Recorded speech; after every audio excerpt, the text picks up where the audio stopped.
Hey everyone, and welcome back to Fine Print. This is Shreya Deo, your host, and today, on the third episode of the Fireside Chats, we're hosting Ananya Sarma. Ananya is an incoming high school senior who is actively engaged in her school's Model United Nations, earning prestigious awards for her delegation at conferences. She also enjoys reading, which brings us to today's topic. How has censorship and book banning silenced generations? Today, we will be conversing about how book banning has led to suppression of voices, threatening freedom of speech, and a more informed youth. Join us as we thoroughly discuss how book banning and censorship has had detrimental effects for the future, only on Fine Print. Hi guys, my name's Ananya, and you can find me on Ananya's pages. That's my Instagram, and I love to talk about books. So you can follow me on there, and I can't wait to get started on this episode.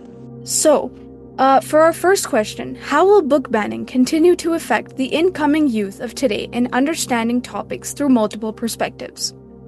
So I think that book banning will continue to affect youth because what it does is restrict people from opposing viewpoints. So book banning is happening because it doesn't agree with the parents' moral values, and not just parents, represent political representatives, teachers, administrations. So because it doesn't agree with what their morals are, it's getting banned. So I think that while it can raise what they consider to be a great person, they haven't had the opportunity to think critically or expose themselves to opposing viewpoints. And that is, I think, what is really damaging because that could lead to indoctrination. And I don't think that's a great thing for Americans. Yeah, I agree with you. And especially living in America, a country where there's so many different diversities and types of people, we all think very differently. I mean, your neighbor could think completely differently from what you think. And I think book banning is definitely affecting the incoming youth in the sense that, when they go to school, the only things that they have to say are things that they've been fed in through this process of indoctrination that you've mentioned. And even though it's not termed specifically as indoctrination, it is a form of it, and I think it's important for us to recognize. And a comparison that I kind of made was that these kids kind of become like AI. Like the way ChatGPT responds is very one-sided. It doesn't take into account nuanced perspectives. Like I have to type in all caps. I'm like, please give me unique perspectives. This is too basic. And that's kind of what's going to happen with the incoming youth if we keep book banning as a standard practice, let alone any type of banning. Yeah, like in terms of losing individuality, I definitely agree because everyone has some form of nuanced perspectives. And I think if you ban books, it takes away that ability. And we shouldn't become automated machines, honestly. Like, I don't think that's very beneficial to society. So I think that censorship is never the way to go when it comes to restrictive access for anything. Definitely, yeah. And I think we both are on the same page when it comes to book banning. We both are very against it. And I also think it is very important to note that where the thought of book banning or the thought of censoring information kind of stems from a lot of these cultural beliefs in terms of saying that, oh, at this age they shouldn't be exposed to this. But I think it's very important to kind of define what age you're supposed to expose your kid to what type of information. Like, for example, you wouldn't show a child the same content that you would show a high schooler. However, it's not important to tell your 3-year-old, like, let's say you and your 3-year-old are watching a movie and this really awkward scene. We're going to term it awkward because I know we've all been in that position where you're watching a movie with your parents and you're like 5 years old and like a kissing scene comes up and then you're all scrambling to look for the remote. And I'll be like, oh, let me just go get a glass of water. And what that does is that just makes the whole topic so taboo that the kid is now going to go out of their way to find scenes like that because you've made it such a controversial topic.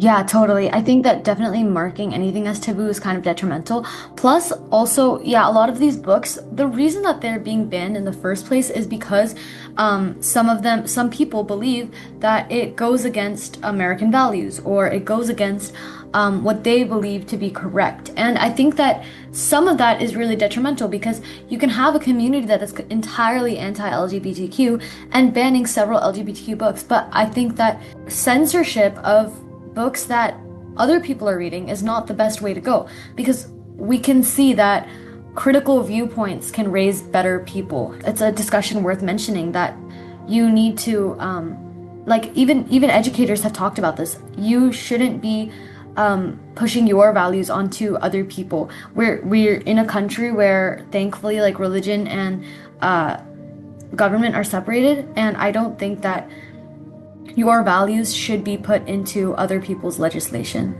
I totally agree with what you said, and especially when it comes to living in a country like America, where, well, kind of like what you mentioned about the separation of church and state in our example, I think it's so important to teach children the value of thinking from multiple perspectives.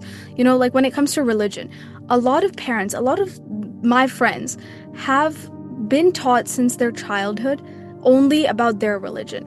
And I understand that when you have kids, you're obviously going to teach them your religion. Like I totally understand that. But I kind of this may seem a little childish, but I kind of want to quote a scene from Young Sheldon. I've recently been rewatching it like crazy, but I love young Sheldon. his mom is such a strong Christian, but Sheldon is an atheist, and that does bother his mom initially. She's like, "Oh, I don't know, I'm like the best Christian ever, and my son is just like rejecting the concept that Jesus exists." But what I think is so inspiring, and I think it's a great example of good parenting, is that they kind of let him be and they let him explore. Like Sheldon read the Bible, but he then decided to be atheist. And I think that translates into the real world. Obviously, Young Sheldon is scripted. However, if you're teaching your kid one religion, teach them about the concepts of all the religions. Don't feed or don't brainwash them into thinking that, oh, your religion is the best. Because that's what leads to misinformation. And kind of like what you said, they're not used to ever being wrong. So when someone outside tells them that they're wrong, they don't know how to handle it and they don't know how to respond. Yeah, I think that's actually a really great point. So like the fact that I did watch the episode and I really liked it. So I think that the fact that Sheldon read the Bible and then chose not to like, become Christian or believe in what the Bible was saying is actually a really interesting point that actually kind of negates the whole ideology behind book bans. Because if someone reads the Bible, right, and they don't necessarily fall victim or follow what the Bible teaches, that shows that they're not being indoctrinated in any way, or they're not being exposed to harmful content in any way. So like being exposed to books with differing perspective doesn't necessarily mean you will agree with those perspectives. And even if you do, it shows like how much literature can change your perspective, but also how much it's like you and how much you choose to interpret it. And that's just like how good critical thinking is for a society, because it allows for differing viewpoints. And as you mentioned earlier, we don't want everyone to end up having the same ideology. Definitely, because I think our individuality is what makes us all unique in a good way. Even if there's someone you hate because they think completely like opposite to how you think, you may think that they're just being annoying and that you're never going to get along. But the way I see it is that they're challenging your opinions and they're challenging your set beliefs that you've had for a long time. And that is actually promoting you to think out of the box. That's kind of pushing you to think, oh, what is an argument I can put forth to negate what they're saying? And that just develops such complex arguments, like you said, which I think is very important to societal change and progression in general. Yeah, definitely. And I just want to say I don't have the answers to everything. Even after like researching so much about certain topics, I don't know how to go about a certain policy or a certain viewpoint. But the fact that I have the resources to do more research and to think more critically about a certain thing is like just so beneficial to humanity and just so beneficial for anybody, honestly, to be so that way they can educate themselves and become more well-read on a certain topic. So I think that censorship harms those views, and censorship can cause just like reducing yourself to a box of like only one way of thinking. Yeah, no, I totally agree with everything you just said. And kind of like giving that analogy of comparing it to a box. It's kind of like you, if not this, then this. It's very like black and white, and it doesn't give promotion of thinking in the gray area, which is in fact how our society works. Not everyone thinks this or that. Most of us are somewhere in between, and I think it's important to acknowledge that. And what better time to start than when you're kids? Because kids are some of the most easily affected individuals in our society. You tell them something, they're gonna believe you. So I think instead of taking advantage of that and forcing your own opinions, teach them how to think from multiple perspectives. They're some of the most open individuals in our society. I mean, like, I don't know if you've heard this, but people say that if kids were president, our country would be so much more peaceful because they don't hate anyone unless you teach them to hate someone. I totally agree. I think that that's also really important to mention that kids are really easy to convince of a certain ideology because that can also talk about like indoctrination. Speaking of a banned book that I did read, I read The Handmaid's Tale. And The Handmaid's Tale is kind of about a society where the US government has been overthrown for a very patriarchal regime. And basically, these women and men are being forced into the norms of this new society. And I remember a like quote that was so vivid, like in my mind. Basically, the authority figure was basically saying, "You guys are the transition generation. The next generation won't have to worry about these things." And they'll be able to adapt very easily. So I think that's like a really important point to mention, that if you raise your kids in this sort of thinking, in a certain like way of thinking, restricting any sort of media that kind of challenges that point of view, then your kids will fall victim to whatever your ideology is and not be able to come out of it. And it's kind of like that box analogy where they only know one side of a story and they won't be able to defend themselves or even like attack others because they're just so like thinking in that mentality, if that makes any sense. Yeah, no, I totally understand what you're saying. And kind of like just being able to think from one perspective, you may think that's great because you're always right in any situation you go into. But the moment you get proven wrong, because you haven't exposed yourself to multiple perspectives, you don't have an answer to give. You have a very robotic answer, like we were talking about before. We don't want robots in as the next generation. If anything, you want more nuanced thinking. And I think that censorship is just taking us farther from that goal. Honestly, I think that censorship kind of reinforces how bad your ideology is. If you have to censor certain media so that a child can come out believing your ideology, then it's not a good form of argument, and it's not a good line of rhetoric. If someone can expose themselves to several kinds of media and come out thinking in your ideology, after researching, looking at opposing viewpoints, and then coming out in the side of your ideology, then it's a good then it's a good rhetoric. Then I would argue, like, people are very critical of that ideology, and then they've made the decision after looking at all of the arguments against it to support that ideology. So I think that if you're having to ban books to align with your line of reasoning, then it's not a good line of reasoning. If anything, it's an exposing tool, kind of like what you said. And now, if we want to move on to our second question, we've kind of already touched upon it a lot, but what are some controversial books that you've read that you have actually learned a lot from, or that have changed your perspective on a particular topic? Sure. So, I've read The Giver by Lois Lowry, and that book was honestly really eye-opening for me, and it taught me about like I read it when I was like a really young kid, or in 8th grade in middle school, and it taught me to just kind of like be wary of my surroundings and whether and just like think before anyone tells me, no matter how much they present themselves as a parental figure, just to like think of whether I believe that to be right and whether I believe that reasoning checks out. And just like always be like questioning. And I think that really helped me and changed my line of reasoning, where it was like, I'm Indian, so my parents would teach me, always listen to your elders, but you can always listen to your elders while also still thinking about what they're telling you. Yeah, and I think it's really interesting that you say that because, especially the last thing you mentioned about listening to your elders. I mean, similar to you, I've also grown up in an Indian household and I've kind of been taught that, you know. I'm sure a lot of, not just Indians, a lot of Asian kids have been, like, whenever we talk back to our parents, they're always like, oh, I would have never talked back to my parents the way you are. You're just privileged. And then you just get like, your thoughts just get suppressed because you're taught not to talk back to a higher authority. And kind of like what you said, I think it's so important to maintain that line of respect if someone is talking to you and they're older, but also don't be afraid to put forth your own opinions, especially if you think you're right. And kind of building off of the example you gave, I had an example of my own. Even though I don't read that much, I will admit, there was this one book I read, I believe it was like 2 years ago. It was called His Majesty's Opponent. It basically talks about the life of Subhas Chandra Bose.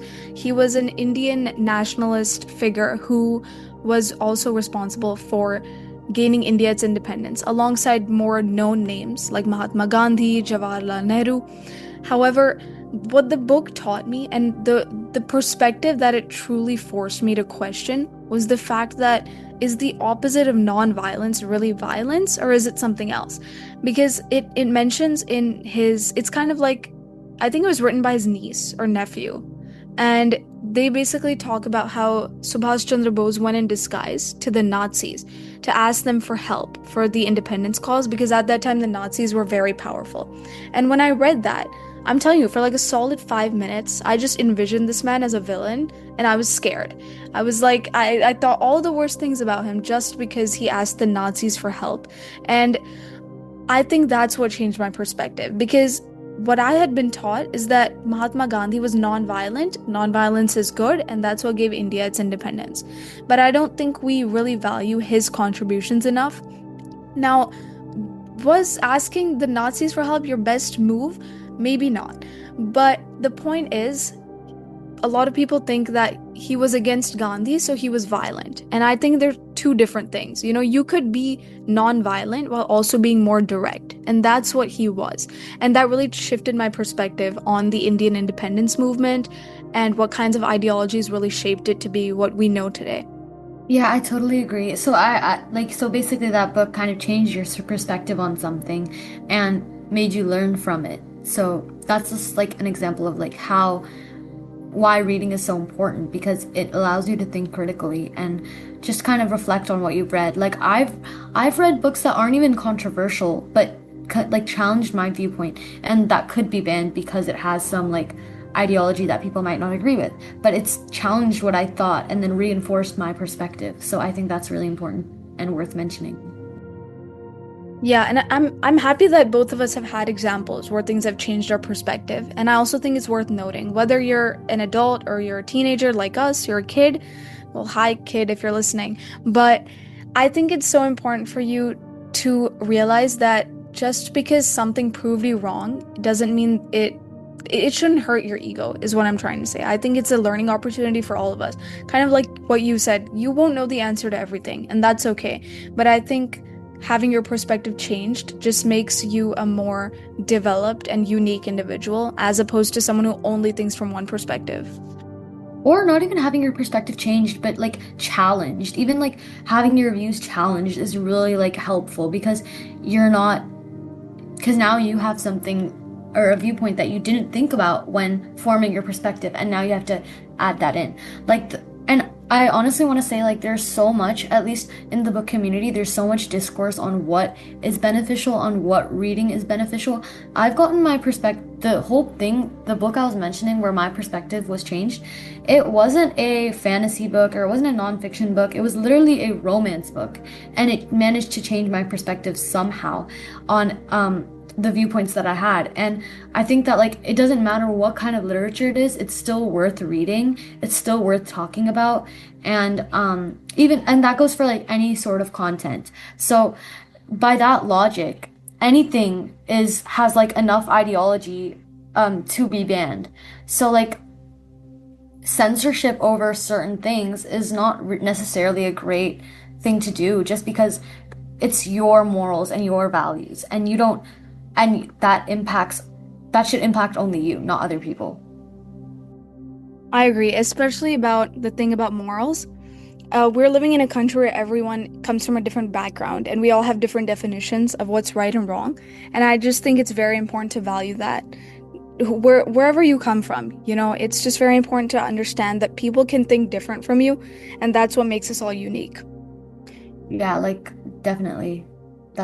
Yeah, I think that's a really good way to end it off. Okay, so we're gonna start the rapid fire round. So someone cue the fast-paced dramatic music. Okay, here's your first question. Books or movies? Which one conveys the story better? Books will always be better. You can just, you are exposed to more perspectives and it really helps the world building. What is a book you think everyone should read? Babel by R.F. Kuang. Do you think summer reading books from schools promotes reading or takes away the fun from it by making it more mandatory? I love reading, but I'm not a fan of summer reading because I'm being forced to read. And I just dislike that. I think the best way to promote reading would be to give a very broad selection of what people can read, because then it allows students to choose what they may be more interested in instead of limiting them to only 3 or 4 books. If you were a notable individual during the Enlightenment, what is a practice you would promote? I would promote activism like my goat John Locke. He literally said, like, if your leader sucks, just rebel against him, which I feel like is a very good idea for me to do. So, activism. Our goat John Locke, for real. Mhm. If you could have an internship under a historical figure, who would it be? Queen Elizabeth, Eleanor Roosevelt, Harriet Tubman, or Mother Teresa? Eleanor Roosevelt, because in the time period she was living in, so many people were against civil rights and feminism, while she used her position to talk about other people's issues when it comes to poverty, feminism, and rights for people of color. So I think that's like really admirable. Also, the fact that like she was able to like stay sane after her husband, the president, literally cheated on her while he had polio and couldn't really move his legs, like that's insane. What is the name of an article, book, or written work that completely shifted your perspective on a topic? Once again, I have to go with my goat Babel by R.F. Kuang. It was so good. It's like a fantasy with themes of colonialism because it's about a boy that goes to Oxford and he's Chinese and it's just like him navigating that society. There's a found family trope. It's so good. It's so good. You have to read it. Should schools focus more on historical literature or modern day social issues? I think that historical issues and modern day social content, like modern day social issues, they are very like connected. I think that it doesn't have to be one or the other, and you can have like historical literature that has a connection to modern day social issues. So I think finding that connection would really help with learning. Now, for our last section of today's episode, you're going to build your own historical figure based on the given scenario. So, as an influential minister in a small, secluded province, you're appointed by the ruler of the province to come up with new, useful laws to pass each week that would help the empire expand, ally with neighboring empires, and defend itself against foreign threats. Your first question is, which region do you want this to be in? So I'd have to say either South Asia or Oceania. South Asia has a really diverse landscape and it has really bustling wildlife and spices, which I definitely need because I like my food very spicy. And also it has a lot of like neighboring areas that you could like make relationships with. The second one is Oceania because I've been there before and all of the wildlife is super tame. Everything's good there and genuinely nobody in Oceania can do any wrong unless they're like yeah, like Downright evil. and yeah, like colonialism changed Oceania so much, but before it was genuinely such a great thing. Like we would have made such good camp in Oceania. Okay, which skill? Diplomacy, leadership, aggression, reform-mindedness, or emotional intelligence? Emotional intelligence, because some people aren't very emotionally intelligent and it shows. Please, guys, bring back emotional intelligence. Bring back emotional intelligence. Revive it from the dead. It's really like dying right now. It needs to come back because people get way too defensive over something that's like small not things. that. Yeah. Okay, which role model? Narendra Modi, Ronald Reagan, Winston Churchill, or Nelson Mandela? Nelson Mandela, because you can tell he's for the people and for his cause, because he went to prison for 27 years for his vision, and that's like super commendable. Whereas like Churchill, he caused the Bangladeshi famine. Reagan believed that Star Wars and lasers would like counteract missiles. I don't even know. But yeah, so definitely Nelson Mandela. Not slightly dissing Reagan here, but that's okay. I could diss him more. If we have the audience who would like to listen to us dissing Reagan, we will launch an exclusive episode on just hearing Ananya diss Reagan. No, because I genuinely think that he would have like I think he thought like Anakin was like a model for what he should do. Because what do you mean lasers can counteract like Operation Star Wars? Why? What was the thought process? And what was the thought process of putting an actor in the presidency? I don't understand that. There were a lot of things that were kind of warped about that whole era. Okay, whose leadership? George Washington, Shivaji Maharaj, Queen Elizabeth I, or Cleopatra? I'm gonna say Shivaji Maharaj because he built like his empire through strategy and grassroots movement, and he also respected women. He promoted religious tolerance, and also his war tactics were like not like were like futuristic, honestly, like from based on his time. We love the respecting women part.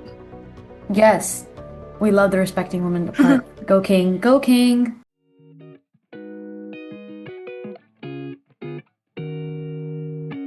All right, well, that's it for our episode today. How did you enjoy being on the show?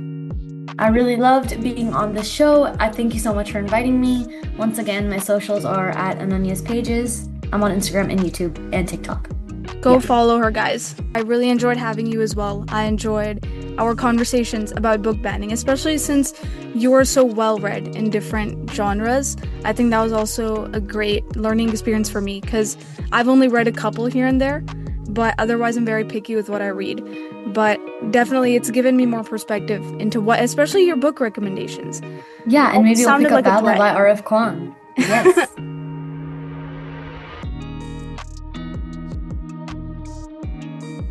And that's a wrap on the third episode of the Fireside Chats. Today, we conversed about the effects of book banning and censorship on society. If you haven't checked out the first 2 episodes of the Fireside Chats, be sure to check those out. Until then, keep listening to Fine Print on Spotify, Apple Music, or wherever you're listening from. And be sure to follow us on Instagram at fineprint.pod and keep reading between the lines.